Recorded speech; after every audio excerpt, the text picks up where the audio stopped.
시편 50편 22절로 23절에 있는 말씀입니다.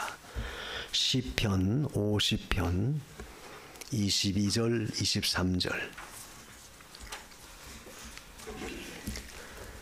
하나님을 잊어버린 너희여, 이제는 이를 생각하라. 그렇지 않으면 내가 너희를 찢으리니 건질 자 없으리라.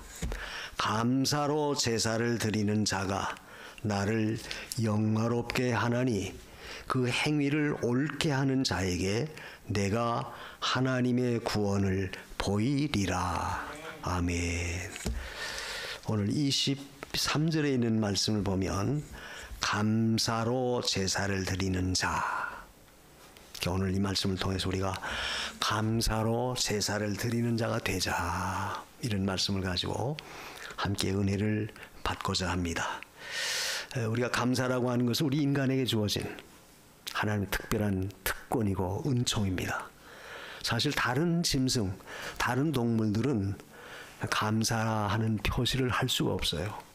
그러나 오직 유일한 우리 사람은 하나님 앞에 감사할 수 있는 그런 특권과 그런 자질을 주셨습니다.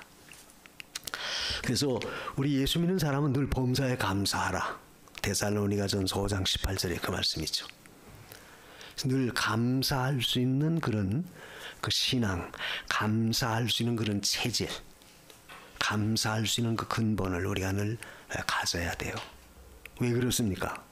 하나님이 실제 감사할 수 있는 모든 은혜, 은총을 베풀어 주시기 때문에 그래요. 근데 사실 우리가 그걸 모르고 지날 때가 많죠. 그래서 내가 깨닫고 알게 될 때, 하나님 감사합니다. 그때는 고백을 해요. 근데 그것도 깨닫고 안다는 그 자체도 어떤 물리적으로, 물질적으로 또는 보이는 것으로 내게 어떤 것이 실제 이루어질 때, 그때는 감사합니다. 이거 하나님의 은혜구나 고백을 합니다. 근데 문제는 그런 것이 없다 할지라도 우리 그리스도인들은 하나님께 감사해야 된다. 다시 말하면 여느 모두 인간과 똑같은 그런 레벨의 그런 수준의 감사가 아니라 우리는 그것을 벗어난 초월한 그 이상의 감사, 이것이 우리 그리스도인들에게는 꼭 있어야 된다는 거예요. 누구나 똑같이 모든 사람, 안 믿는 사람이나 믿는 사람이나 하는 그런 감사를 한다면 굳이 감사해라 그렇게 말할 필요가 뭐가 있겠습니까? 하나님이 감사해라 하는 그 말씀은 결국 우리가 하나님의 은혜 가운데 살고 있다는 것을 전제로 한, 또 우리는 하나님을 나의 감사의 대상으로 깊이 깨닫고 그 하나님을 내가 믿고 의지하고 있다는 그 전제, 그것이 있기 때문에 그리스도인이라고 한다면, 신앙 고백을 한 참된 성도라고 한다면 우리는 모든 범사에 감사해야 된다. 그래서 감사는 참 고귀한 그 인성, 품격입니다. 어떤 엄마가 아이를 데리고 하다가 어떤 사람이 사탕 하나 줘요. 그러니까 아이가 받아 먹습니다. 그러니까 엄마가 감사하다고 그래야지. 그러니까 그분이 가지 사탕 하나 줬다고 그럼 내버려 두세요. 그러니까 그 엄마가 안 해요. 어렸을 때부터 감사하는 버릇을 교육을 시켜줘야 돼요. 그 엄마는 굉장히 정말 아주 품격이 있는 참 성숙된 사람입니다. 왜? 어렸을 때부터 감사하다고 하는 그 체질, 감사하다고 하는 그 어떤 정신, 그걸 넣어주는 것은 굉장히 중요하다. 자, 우리가 사람과의 인간관계에서도 그렇죠. 어떤 조그만 어떤 혜택을 받았다, 도움을 받았다, 은혜를 입었다. 그러면 감사합니다. 그 감사하다는 그 마음가짐, 감사하다고 하는 표현, 그것이 없다고 해보세요. 저 사람 대먹지도 못했네. 속으로 감사받기 위해서 한 건 아니지만 그래도 만약 그런 어떤 의사표시, 감사의 표시가 없다면 저 사람 됨됨이가 못됐구만 생각할 수 있어요. 하다못해 우리 차를 몰고 갈 때 차선을 변경해서 들어가야 되는데 안 열어줘요, 사람들이. 근데 어떤 사람이 딱 가다가 서서히 멈추면서 들어가라고 신호를 해요. 그럴 때 그 들어갈 때 얼마나 감사해요. 그럴 때 그냥 바쁘다고 쌩 하고 가버리면 뒷사람이 가다가 일부러 서서 들어가라고 배려해 줬는데도 그걸 모르고 간다면 속으로 굉장히 어떻게 해요. 저 사람 참. 그게 보통 우리가 운전해 보신 분들은 그러죠. 분명히 차선을 바꿔야 될 텐데 안 바꿔줘요. 근데 어떤 사람 딱 보면서 들어가라고 해줘요. 그러면 들어가면서 우리는 어떻게 합니까? 뒤에 양쪽 비상 등을 켜죠. 깜빡깜빡. 그 깜빡깜빡 켜는 걸 고맙다는 표시예요. 그러면 그 사람도 비켜준 사람도 그 얼마나 참 마음이 흐뭇해요. 우리가 그런 사소한 조그만 거, 일상의 삶 속에서 사람과의 관계성에서도 감사를 표시할 때 그 상대방이 굉장히 기분이 좋고 좋은 것처럼 하물며 우리가 하나님께 대해서 늘 범사의 모든 일에 감사하다고 해보세요. 하나님이 얼마나 기뻐하시겠습니까? 오늘 23절에도 그 말씀했죠. 감사로 제사를 드리는 자가 나를 영화롭게 한다. 감사로 제사를 드리는 자가 나를 영화롭게 하는 것이다. 이게 성도는 언제나 이 감사라고 하는 이 삶의 그 어떤 지표, 또 신앙의 어떤 그 근본, 이걸 절대 잊어서는 안 돼요. 왜냐하면 감사는 결국 뭡니까? 받은 은혜에 대한, 사랑에 대한 표시예요. 사실 우리를 죄에서 구원하셔서 자녀 삼아 주셨다고 하는 그 사실, 그것이 첫째 우리의 감사의 전제 조건 중에 가장 큰 으뜸되는 감사입니다. 늘 말하죠. 내가 하나님께로부터 소원하는 바가 성취가 됐다. 원하는 것이 이루어졌다. 감사합니다. 그건 다 할 수 있다. 그 말이에요. 그러나 설령 내가 원하는 것이 이루어지지 아니한다 할지라도 신앙의 역사는 신앙의 사람이라면 그것을 초월한 그 이상의 감사를 해야 돼요. 왜냐하면 하나님의 모든 역사는 전부 전적 하나님의 주권하에 움직여요.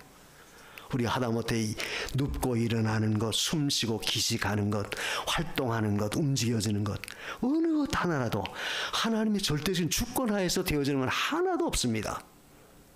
그 전제하에, 하나님의 절대적인 주권하에, 그리고 하나님이 우리에게 베푸시는 것은 선하심과 인자하심. 우리가 시편 136편 1절에도 보더라도 거기 그랬죠. 여호와의 선하심과 인자하심이 영원하도다. 그걸 감사라는 거예요. 하나님이 선하심과 인자하심으로 우리에게 늘 절대적 주권을 가지고 섭리하시는 그 자체, 그것은 결국 우리에게 축복으로, 우리에게 유익하니까 하나님이 다 섭리하는 거예요. 그걸 믿으니까 우리는 하나님 감사합니다. 설령 내 마음대로 내가 바라는 대로 이루어지지 않는다 할지라도 그 가운데서도 감사합니다. 왜? 하나님의 주권이 있고 하나님의 주권은 선하신 뜻 가운데 모든 걸 유익하게 섭리해 나갈 거니까, 반드시 그렇게 하실 것이니까, 그걸 믿으니까 감사합니다. 감사합니다. 고백하는 거예요. 그게 바로 성도의 진정한 감사하는 자세입니다. 그래서 우리가 이 추수감사절 주일을 맞이해서 꼭 추수감사절 때만 감사하다, 그게 아니고 데살로니가전서 5장 18절에 말 범사에, 그죠? 범사에 감사하라. 삶 속에서 늘 감사가 우리 그리스도인들은 체질화되어야 된다. 하나님 감사합니다. 감사합니다. 늘 감사해야 돼요. 이게 없이는 우리가 참으로 그 은혜 받은 것에 대한 그 표시를 제대로 못하는 거예요. 그래서 은혜라고 하는 단어와 감사라고 하는 그 단어의 근본은 같아요. 어근이 같은 그 맥락입니다. 왜? 은혜를 받았으니까, 은혜 가운데 있으니까 감사하는 것이죠.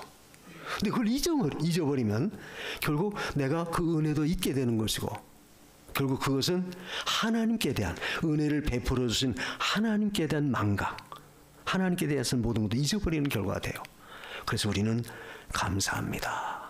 감사하는 믿음을 가져야 된다. 그래서 언제나 하나님 앞에서 우리 그리스도인들이 갖는 이 감사의 의미는 뭐냐? 오늘 말씀을 통해서 감사의 의미는 무엇일까?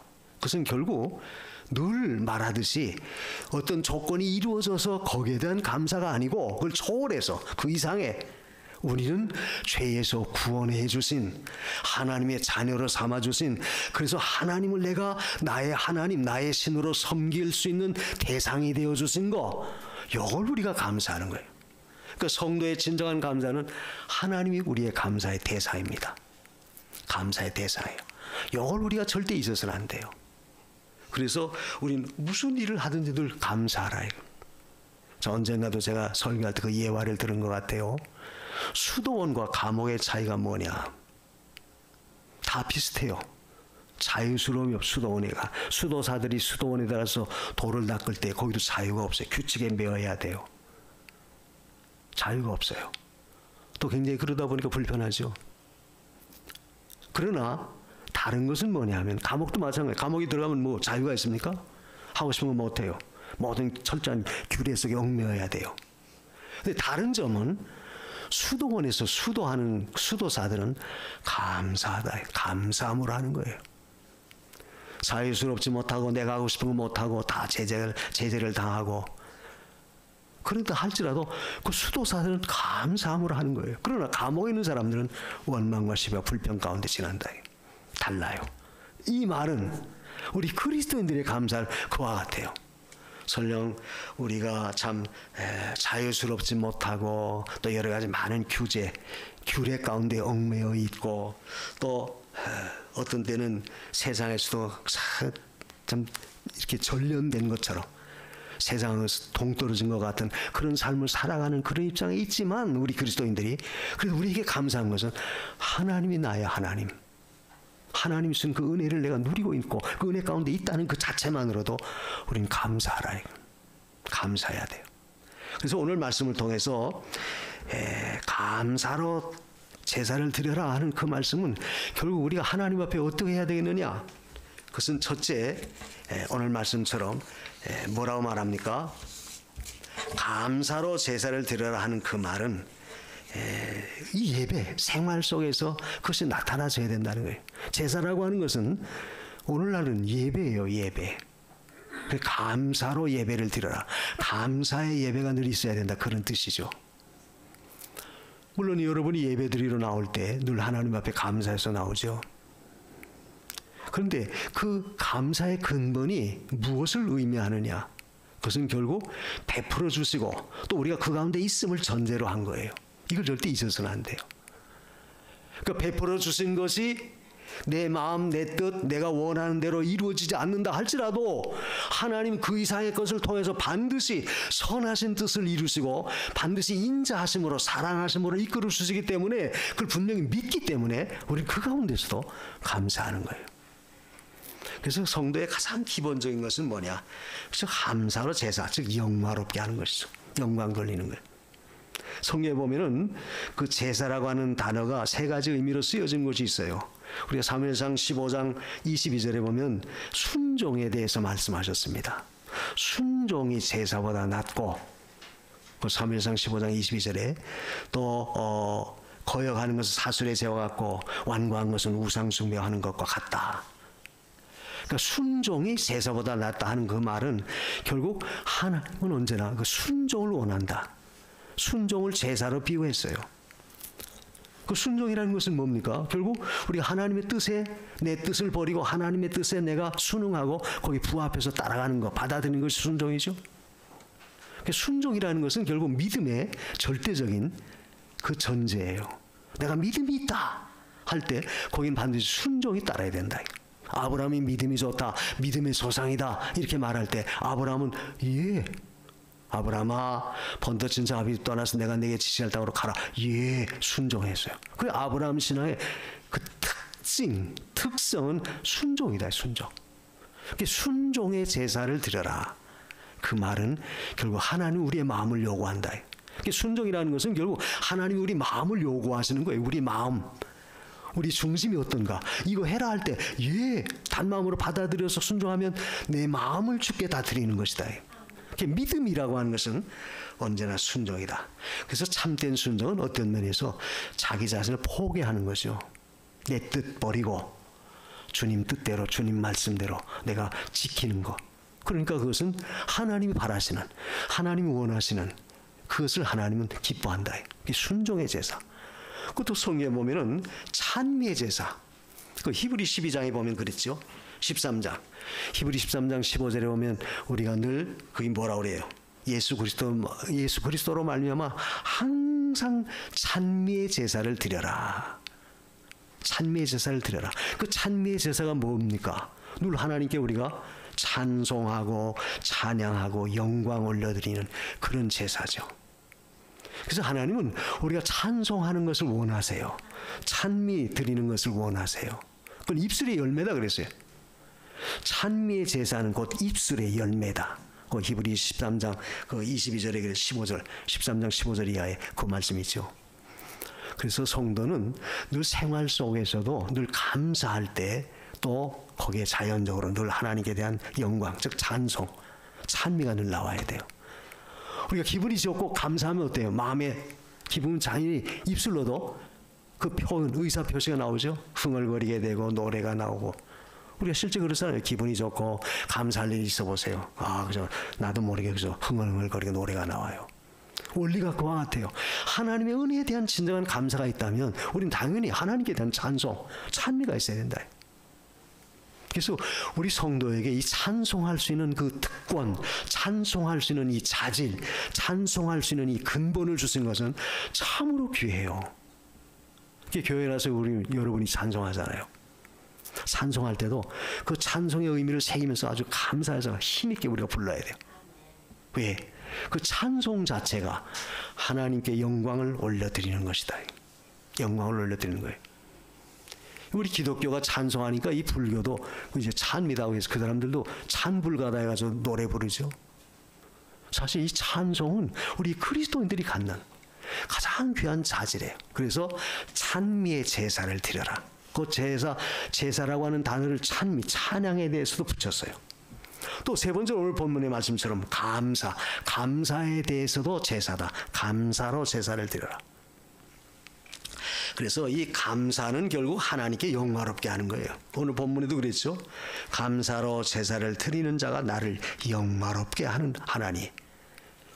그러니까 이 영광을 올려드리는 것은 결국 하나님이 영화롭게 되시는, 하나님이 영광을 받으시는 그런 역사예요. 그러니까 인간의 제일 되는 본분도 하나님을 영화롭게 하는 것이다. 우리가 소요리 문답 가운데 첫 번째가 그거 아니에요. 인간의 제일 되는 목적이 뭐냐? 하나님을 영화롭게 하는 것이다. 또 영원토록 그를 즐거워하는 것이다. 이게 바로 우리 인간의 그리스도인들의 그 본연의 자세예요. 우리 마음의 품성이다. 우리 마음의 품성이 바로 이 찬양을 하고 영광을 올려드리는 겁니다. 그래서 이 감사라고 하는 단어에도 하나님은 제사라고 하는 말씀을 꼭 붙였다. 하나님 기뻐 받으신 예배고 하나님 기뻐 받은 제사다. 그래서 이 감사라고 하는 것과 그 기억하는 것, 오늘 그 22절에도 그 말씀 있죠. 하나님을 잊어버린 너희요. 그러니까 잊어버리지 말라는 그 말 아니에요. 그 기억한다는 것과 감사한다고 하는 것은 그 맥락이 같아요. 깊이 기억할 때 거기서 감사가 나온다 그 말이에요. 영어의 단어에도 보면 그 기억이 뭐예요? think. 그 다음에 감사가 thank. 그 think. 보통 감사합니다. thank you 그러죠. 그 같아요. 어원이. 깊이 생각하고 깊이 숙고할수록 그 가운데서 감사의 열매, 감사의 조건이 나온다 그 말이에요. 감사할 수 있는 일이 일어난다는 거예요. 그래서 우리는 하나님을 기억해라. 잊지 말아라. 그 말은 거기서 하나님을 깊이 생각하고 하나님의 은혜를 깊이 생각하고 감사라는 거예요. 그래서 우리는 언제나 늘 이 감사가 생활 속에 그 은혜를 깊이 느낄 때 자연히 감사해요. 자, 여러분 보십시오. 여러분이 다 눈이 멀쩡하게 떴잖아요. 쏘으니까 자유롭게 이렇게 교회에다 자유롭게 나오고 활동도 얼마나 감사해요. 근데 만약 우리가 눈이 감겨졌다고 해요. 장님이라고 해보세요. 얼마나 답답하겠어요. 그 장님들 지팡이 닫고 다니는 거 보세요. 얼마나 불평해요. 근데 눈을 뜨고 자유롭게 활동할 수 있다는 그 자체만으로도 우리는 사실 생활 속에 얼마나 감사해요. 늘 그런 말 하죠. 그 병원에 입원해 있는 분들 보면 호수를 끌고 배에 호수줄을 데려 내려서 소변을 받아내고 그런 환자들 보잖아요. 병원에 가보면 근데 우리가 그런 거 달지 않고 다니면서 이렇게 소변도 보고, 그것도 얼마나 감사하나요? 또 다리가 성해서 우리가 움직이고 활동할 수 있는 거 그 자체도 얼마나 감사해요. 만약 다리 한 짝이 없다고 해보세요. 그 지팡이 짚고 다닌다고 해보십시다. 얼마나 불편하겠어요. 그런 걸 보면 우리가 생활 속에 그 소소한 것이지만 생활 속에 그렇게 느끼는 모든 것을 깊이 생각해 볼 때, 아, 감사하구나. 하나님, 호흡할 수 있도록, 숨 쉴 수 있도록 해주시는 것도 감사합니다.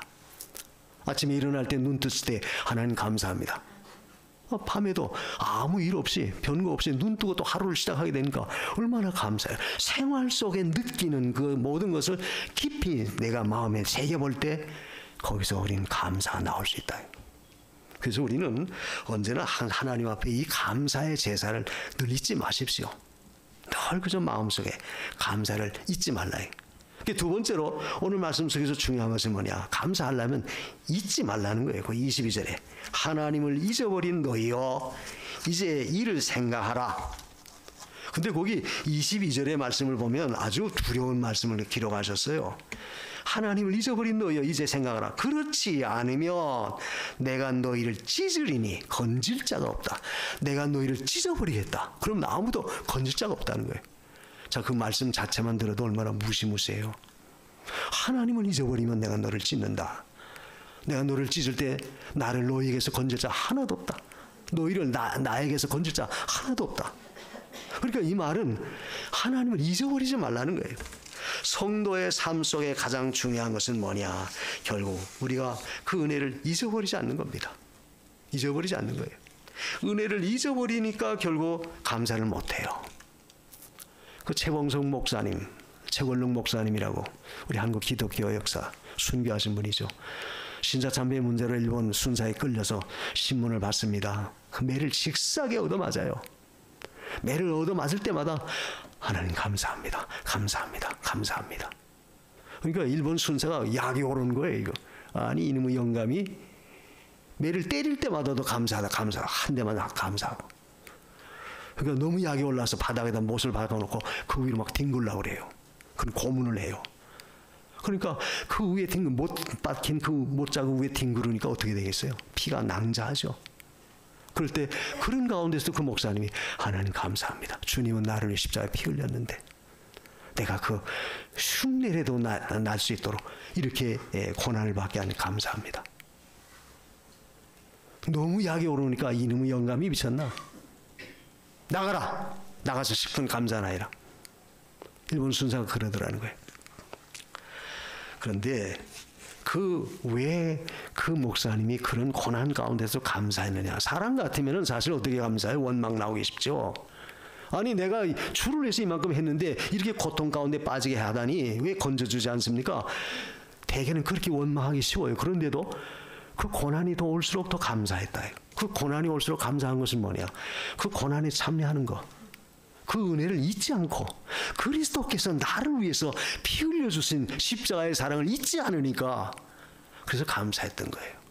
그와 같이 오늘 우리도 하나님의 은혜를 잊지 않도록 늘 깨달고 감사해야 돼요. 우리가 시편 103편 그 2절과 3절에도 그랬죠. 여호와의 은택을 잊지 말아라. 은혜를 잊지 말라고도 그랬어요. 이 은혜를 잊어버리면 결국 내가 너를 찢는다라고 하는 그 단어는 뭐냐면 결국 십자가 예수 그리스도께서 우리를 막 두 양손과 양발에 못을 박혀 살을 찢기셨죠. 죄값으로 인해서 주님이 우리 대신 찢기셨어요. 그와 같이 나의 은혜를 잊어버린 너를 찢겠다 하는 그 말은 결국 너희의 그 죄에 대한 그 상응하는 벌을 반드시 갚겠다는 그런 의미예요. 은혜를 잊어버리면 너희들의 죄값에 대한 그 벌을 내가 반드시 갚도록 하겠다. 그러니까 거기서 건질 자가 누가 있느냐? 못 건진다 그 말이에요. 이 말은 우리가 하나님의 은혜를 잊지 아니하면 하나님은 그 가운데서 우리를 보호하시고 건져주시는 거예요. 그래서 성도는 절대 하나님의 은혜를 잊지 않도록 하십시다. 잊지 않도록 하려면 어떻게 되겠어요? 우리의 체질이 그래서 감사의 체질로 자꾸 바뀌어져야 돼요. 유대인들이 왜 예수님을 십자가에 못을 박았습니까? 유대인들의 그 사고는 자기들의 선민의식이 투철한 사람이에요. 나는 아브라함의 자손이다. 우리 조상은 아브라함이다. 우리 조상은 다윗이다. 얼마나 사랑해요. 또 우리는 율법이 있다. 다른 이방인들은 율법이 없어요. 또 우리는 하나님이 자녀 삼아서 하나님 백성이 됐다. 선민의식에 투철해요. 근데 왜 감사를 못했느냐? 감사 못한 원인은 마치 부모가 자식을 위할 때 자식의 입장에서 당연히 부모니까 그렇게 하는 거지. 유대인들의 사고방식은 바로 그런 생각이에요. 그럼 당연히 하나님이 해야지. 우리 하나님 백성이니까 하나님 당연히 그렇게 해주셔야지. 그렇게 생각한 거예요. 그러니까 유대인들은 도리어 감사가 없었어요. 감사가 없다 보니까 어떻게 했죠? 마지막엔 예수 그리스도를 십자가의 못을 바꿔 내어줬다. 우리가 그 은혜를 잊지 말라 하는 그 말은 결국 하나님이 우리를 구속해 주신, 구원해 주신 십자가의 은혜를 절대 우리가 잊어서는 안 돼요. 그리고 생활 속에서도 하나님은 항상 우리를 돌보시고 우리를 역사하시는 분이다. 우리가 마태 10장에 보면은 참새 2마리가 한 아사리온에 팔리는 게 아니냐. 그러나 그 중에 한 마리라도 하나님이 허락지 않으면 절대 땅에 떨어지지 않는다. 그 말씀이 있어요. 그 말은 공중 나는 미물도 절대적 하나님의 주권하에서 모든 것이 움직여지고 하나님이 다 섭리한다고 한다면 우리들 하나님의 자녀 왜 하나님이 섭리하지 않느냐? 왜 하나님이 지켜주지 않느냐? 왜 하나님이 너희를 위해서 일하지 않겠느냐? 바로 그 말이에요. 그 말은 우리의 생활 속에 하나님이 전부 우리의 일상을 모든 걸 다 섭리한다. 그 은혜를 우리가 잊어서는 안 돼요. 절대 잊어서는 안 돼요. 잊지 아니해야만이 결국 우리가 하나님의 은혜에 감사할 수 있는 겁니다. 그래서 성도의 마음속에 베푸신 그 은혜가 얼마나 큰가. 우리가 누가복음 17장에도 그 10명의 문둥병자가 예수님 만나서 병 고침 받은 사건이 나와요. 근데 9명은 다 돌아가요. 그 9명은 누구냐? 유대인들이에요. 근데 한 명은 사마리아 사람 이방인입니다. 그 사람은 다시 돌아와서 예수님 발 앞에 엎드려 살해했다. 그런 말씀이 있어요. 살해했다. 그때 예수님 말합니다. 야, 9명은 어디 있느냐? 왜 이방인인 이 한 사람밖에 이 은혜에 대해서 감사하지 못하냐? 예수님이 섭섭해서 그 말한 게 아니죠. 왜 유대인들은 다 돌아갔는데 이방인은 돌아와서 왜 감사했느냐? 그 말은 유대인들의 사고는 하나님의 자녀니까 선민이니까 하나님 마땅히 하는 거지. 부모의 입장에서는 마땅한 거지만 자식의 입장에서는 부모의 은혜를 감사해야 되죠. 안 그래요? 부모가 나를 버린다고 해보세요. 부모가 나를 오늘날까지 잘 키워줘서 이만큼 내가 됐는데 결국 부모의 입장에서는 당연하지만 부모로서 당연할 일이지만 자식의 입장에서는 감사해야 되지 않느냐 그 말이에요. 그와 같이 우리가 하나님은 당연히 하나님의 자녀를 위해서 선한 길로 인도하고 섭리에 나시지만 그 은혜를 입은 우리들 당연히 하나님 앞에 감사해야 돼요. 근데 못하는 이유가 뭐예요? 잊어버리니까 그렇다. 그래서 우리가 늘 감사하려면 하나님의 은혜를 잊지 않도록 늘 감사하십시오. 늘 깨어 있어야 돼요. 마지막으로 우리가 하나님 앞에 감사로 제사를 드리는 자가 영화롭게 한다 그랬는데 결국 하나님께 영광 돌리려면 우선 감사해야 돼요. 데살로니가전서 5장 18절에 범사에 감사라. 이것이 그리스도께서 너희를 향한 하나님의 뜻이다 그랬어요. 하나님의 뜻. 하나님의 뜻이 뭐냐? 감사예요. 감사. 그래서 성도는 범사에 감사해야 돼. 모든 것에 감사해라. 그 범사라고 하는 그 단어는 감사에는 조건이 있을 수 없다는 거예요. 이렇게 해주니까 감사합니다. 그게 아니고 조건이 있든 없든 즉 좋은 조건이든 호조건이든 악조건이든 조건에 관계없이 그리스도인들은 감사해야 된다. 그게 참된 그리스도인들이 가져야 할 신앙의 자세입니다. 그러니까 조건부적인 감사는 그 누구나 할 수 있는 거예요. 내가 이렇게 큰 축복을 받았다. 이번에 복권을 했는데 1등을 내가 맞았다. 내가 이번에 뭐예요? 요즘 코스피가 4천인 5천인 올라간다. 라디오에서 막 떠들어가죠. 증권이 올라가서 내가 이번에 엄청난 돈을 벌었다. 그건 조건적인 거예요. 돈 벌었으니까 감사하다. 그럼 떨어지면 잃어버리면 감사 안 해요. 근데 우리 그리스도인들은 설령 떨어졌다 할지라도 잃어버렸다 할지라도 그런 가운데서 감사하라. 그러니까 그리스도인들의 감사는 조건부적인 감사가 아니라 우리는 무조건적인 감사예요. 왜? 왜 그렇습니까? 하나님의 은혜 가운데 내가 살고 있기 때문에 그래요. 내가 바라는 대로 이루어지지 않는다 할지라도 하나님은 그 일 속에서 그 이상의 놀라운 섭리를 가지고 우리에게 선하시게 인도하기 때문에 그걸 믿으니까, 그래서 우리는 감사하는 거예요. 그래서 범사에 감사해라. 감사하라는 말은 결국 늘 은혜 가운데 있음을 깨달으라 그 말이죠. 우리가 마태 20장에 보면은 그 품꾼에 대한 비유가 나오죠. 거기 보면 20장 1절부터 읽어보면 이른 새벽에 들어가서 포도원에서 일한 사람하고 맨 마지막 5시, 오후 6시에 일이 끝나는데 1시간 앞두고 들어가서 일한 사람하고 그 두 사람의 종류가 나와요. 그런데 맨 나중에 가서 일한 사람을 제일 첫 번째로 불러서 한 데나리온을 주인이 주는 거예요. 그러니까 이른 새벽부터 들어와서 일한 사람들은 기대가 잔뜩 부풀려 있어요. 오, 저 사람은 1시간밖에 일을 안 했는데도 한 데나리온 주는구나. 나는 이른 새벽부터 들어와서 일했으니까 아마 난 최소한 그래도 8데나리온, 8시간 이상 일했다면 8데나리온 이상은 주겠지 생각했는데 뜻밖에도 주인이 한 데나리온밖에 안 줘요. 그러니까 그 이른 새벽에 들어와서 일한 사람이 불평불만하죠. 아니 주인이요, 불공평하지 않습니까? 아니 저 사람은 1시간밖에 일 안 했는데 한 데나리온을 주면서 왜 나는 이른 새벽부터 더위와 추위를 무릅쓰고 이렇게 수고했는데도 왜 한 데나리온만 줍니까? 그때 주인이 한 말이 있어요. 성경을 보면 이보시오. 내가 당신과 처음에 노동 조건, 소위 말하는 요즘으로 말하면 어떤 그 근로 조건에 내가 뭘 말했느냐? 우리 포도원에 가서 일하면 한 데나리온 주겠다고 내가 말하지 않았느냐? 그러니까 당신한테 내가 한 데나리온을 주는 것은 그 계약을 그대로 철저하게 이행하는 것이다. 그리고 나중에 그래서 1시간밖에 일 안 한 사람에 한 데나리온 주는 것은 내 마음대로다. 주인 마음대로다 이게. 한 데나리온을 주든 2데나리온을 주든 그건 주인이 마음대로 하는 것이다. 그러니까 당신에게 한 데나리온 주겠다고 하는 것은 그 약속을 지켰으니까 당신은 거기서 불평불만하지 말라는 거예요. 거기서 주는 교훈이 뭐예요? 우리는 하나님 앞에서 공평하게 한 데나리온의 축복을 받았다. 그 한 데나리온은 구원의 은혜를 말합니다. 예수 그리스도를 믿으면 구원을 베풀어 주겠다, 구원 주시겠다고 하는 구원의 은혜를 하나님 똑같이 주셨어요. 난 모태적 신앙이다. 나는 죽을 때 임종할 때 그저 겨우 예수 믿고 죽었다. 그렇다고 해서 모태적 신앙 받은 사람은 구원을 더 많이 주고 나중에 임종할 때 겨우 예수 믿어서 구원받은 사람 조금만 주고, 그게 아니고 똑같이 예수 그리스도를 믿으면 똑같이 구원의 은총을 주신다는 거예요.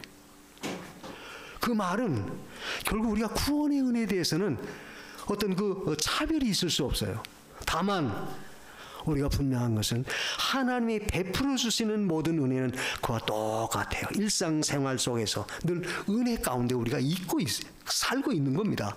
그것을 우리가 느끼고 감사해야 되지, 그걸 감사하지 못하는 것은 결국 상대적으로 비교해 보니까 저 사람 나보다 더 잘 냈는데 나는 그보다 못했는데, 비교하니까 결국 감사가 안 나오는 거예요.